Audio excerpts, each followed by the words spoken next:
The problem is, consider a thin spherical shell of radius r with its center at the origin, carrying uniform positive surface charge density. The variation of the magnitude of electric field, magnitude of vector ER and the electric potential VR within the distance r from the center is best represented by which graph?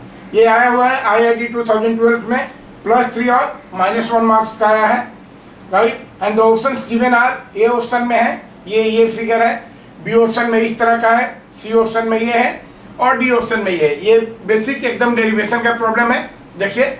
और तो let us solve this problem. देखिए इसमें आपको मालूम है कि इसमें क्या कॉन्सेप्ट लगता है। हम जानते हैं कि अगर ये दिया हुआ प्रॉब्लम है कि थीन स्फेरिकल सेल, कोई अगर थीन स्फेरिकल सेल है, this is a thin spherical shell, और ये अब इसमें कंडक्टिव नॉन कंडक्टिव का नहीं दिया है। थीन स्फेरिकल सेल का मतलब है कि द टोटल चार्ज जो कैपिटल क्यू है it is situated on the surface of the conductor. ये सेल का मतलब है ये नॉन कंडक्टिंग भी होगा, कंडक्टिंग नॉन कंडक्टिंग इसलिए नहीं दिया है कि अगर ये कंडक्टिंग होगा तो भी टोटल चार्ज इसके सरफेस पर रहेगा, ये नॉन कंडक्टिंग होगा तो भी ये इसका टोटल चार्ज इसके सरफेस पर रहेगा। और अगर कंडक्टिंग सॉलिड स्फीयर भी अगर इसको कहें तो चूंकि charge always resides on the outer surface of conductor, so in case of conducting solid sphere the whole charge will reside on the surface. तो ये तीनों के लिए हो सकता है। ये हो सकता है कि for a shell which may be non conducting और कंडक्टिंग, और ये solid sphere conducting, non conducting case में नहीं होगा।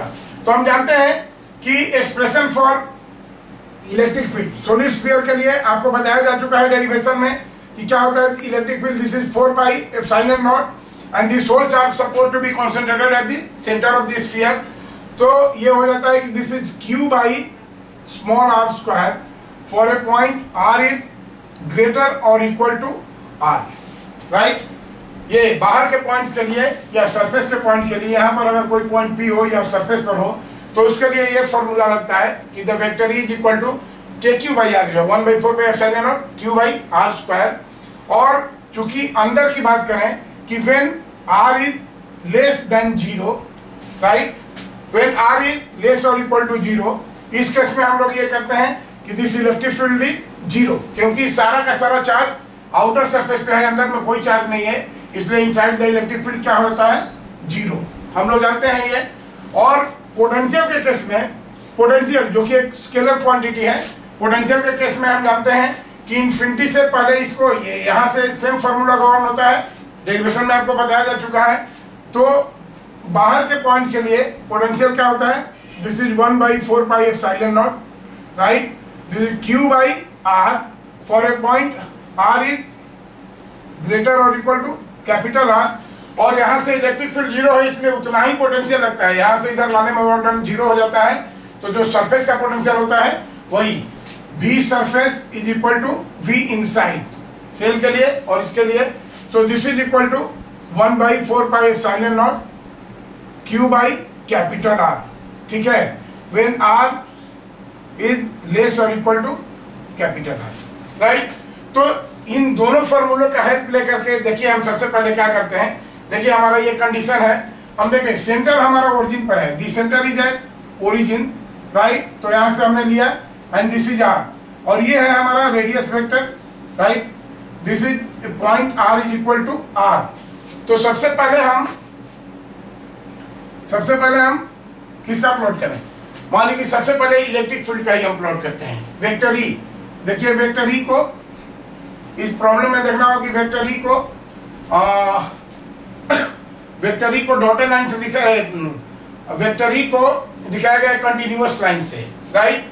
तो हम जानते हैं कि देखिए यहाँ से और r इज लेस और equal, now this is not be 0, this is r is equal to capital R, r is less और इक्वल टू कैपिटल R है। इसके अंदर में इनसाइड द स्फीयर ये 0 होता है, ये देख रहे हैं हम लोग यहाँ पर।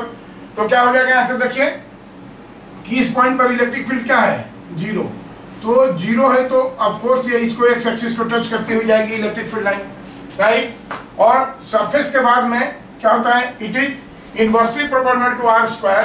तो यहाँ पर हम देखते हैं क्या होगा, यहाँ सरफेस के बाद की बात करें तो ये ऐसे, this is maximum at the surface, now this is the maximum point and E proportional to 1/r², right.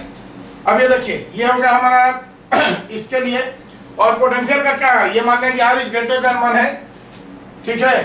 तो पोटेंशियल का क्या है, Q/R है, KQ/R। तो ऑफ कोर्स यहाँ से ऊपर के लिए पॉइंट का इसका न्यूमेरिकल वैल्यू थोड़ा ज्यादा हो जाएगा अगर ये मानते हैं, और इसको हम लोग डॉटेड लाइन से दिखाएं तो ये V प्रोपोर्शनल टू 1/r हो गया ये लाइन नाउ। और ये क्या करेगा इसको, और यहाँ से अंदर में हम देख रहे हैं कि V surface is equal to V। Now this is V surface और इक्वल टू V इनसाइड है, सरफेस और अंदर में दोनों सेम पोटेंशियल है, and it is equal to R। So this is the correct option, right, this will be the correct option. और यहाँ से हम देखेंगे कि the most appropriate answer is D। देखिए, this is very similar to this is D, so this is the correct one, right? This is the correct one. Okay, thank you.